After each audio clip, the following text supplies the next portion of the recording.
Hello friends, आज की story का नाम है छिपा हुआ धन और मेरा नाम है शिप्रा भटनागर चंद्रा और आप सबका मेरे चैनल शिप्रा मोटिवेशन पे बहुत बहुत स्वागत। फ्रेंड्स, एक गांव में एक किसान रहता था। उसके 3 बेटे थे पर तीनों ही बहुत नालायक थे और कोई कामकाज नहीं करते थे। यह सोचकर किसान बहुत दुखी होता था कि उनका सिर्फ एक ही काम था, खाना पीना और पूरे गाँव में घूमना, सैर सपाटा करना। किसान बहुत मेहनती और परिश्रमी था।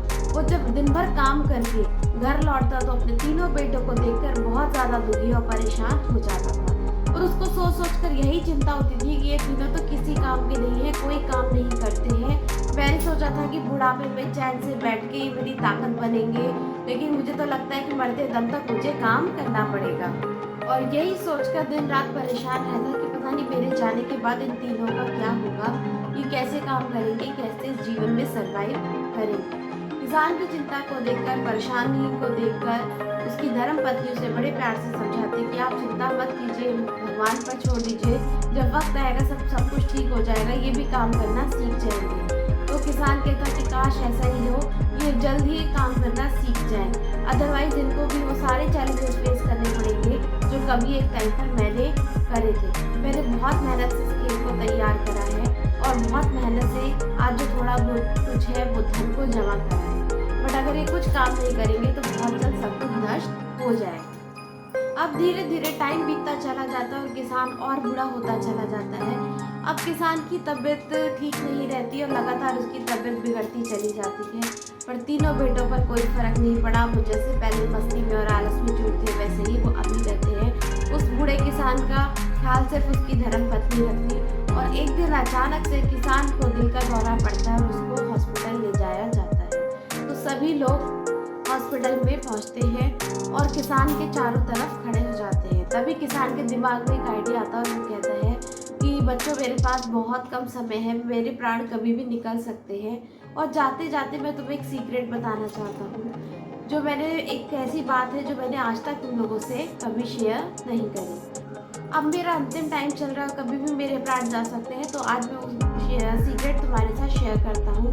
तो सभी लोग एक्साइटेड हो गए और एकदम से अपने फादर के पास आ गए तीनों लड़के और बोले, क्या बात है पिताजी, ऐसी कौन सी बात है जो आपने हमें आज तक नहीं बताई। तो उसके फादर ने कहा कि हमारे खेत में बहुत ज़्यादा सोना, चांदी, हीरे, जवाहरात, इतने सारे अमूल्य रत्न छुपे हुए हैं, बस तुम्हें उस खेत को खोदना पड़ेगा। अगर तुम उसे खोद लोगे तो वो सारे चीज़ें तुम तीनों आपस में बांट लेना, तो अपनी बाकी की ज़िंदगी तुम चैन से ऐशो आराम से जी सकते हो। ये बात सुनकर तीनों बेटे बहुत खुश हो गए और उनको लगा कि चलो थोड़ी सी खुदाई तो करनी है। खुदाई करने के बाद अगर हमें इतना सारा हीरे जवाहरात, सोना चांदी मिल गया तो हमारी पूरी ज़िंदगी ऐश से कटेगी और हमें कोई काम नहीं करना पड़ेगा। और इसी के साथ वो एक विनती और करता है कि मेरे जाने के बाद तुम लोग अपनी माँ का अच्छे से ध्यान रखना और आपस में मिलजुल कर रहना। और ऐसा कहकर बूढ़ा किसान अपने प्राण त्याग देता है और भगवान को प्यारा हो जाता है। किसान के जाने के बाद तीनों भाई मिलकर उसका अंतिम संस्कार करते हैं, लेकिन रात दिन उन सबके दिमाग में एक ही बात चल रही होती है, पैसा, खेत में छिपा खजाना। और अब वो थोड़े टाइम के बाद जब थोड़ा टाइम बीत जाता है तो वो तीनों भाई आपस में सलाह करते हैं कि चलो क्यों ना एक काम करते हैं, जो पिताजी बता कर गए, हम खेत खोदना शुरू करें।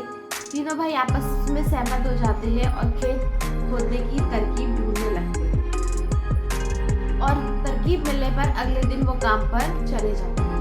अब तीनों भाई मिलकर पूरे खेत को ऑलमोस्ट खोद डालते हैं, लेकिन उनको कहीं भी सोना, चांदी, हीरे, जवाहरात, कोई भी खजाना नहीं मिलता है। और खेत खोदने के बाद, इतनी मेहनत करने के बाद जब उन्हें कुछ नहीं मिलता तो वो बहुत ज़्यादा डिसअपॉइंट हो जाते हैं, हताश, निराश हो जाते हैं और उन्हें अपने फादर पे भी गुस्सा आ रहा होता है कि हमारे पापा ने हमसे जाते जाते झूठ बोला और ये उन्होंने अच्छा नहीं करा।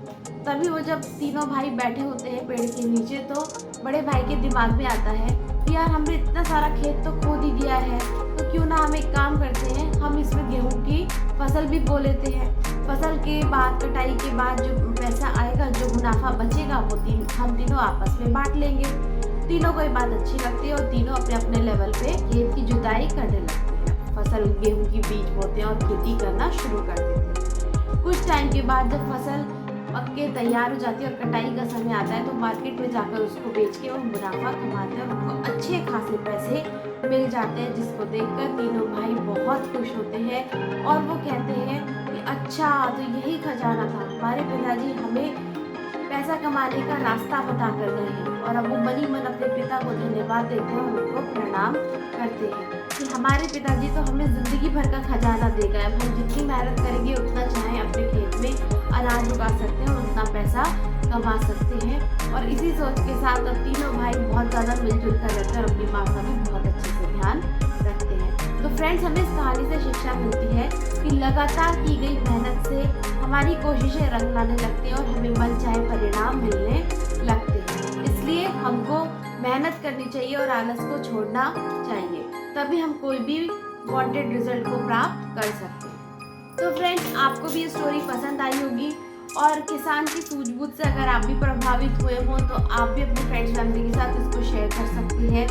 और अगर अच्छा लगे तो please like, share and subscribe और ऐसी मज़ेदार स्टोरी के लिए मुझे और मेरे चैनल को सपोर्ट कीजिए।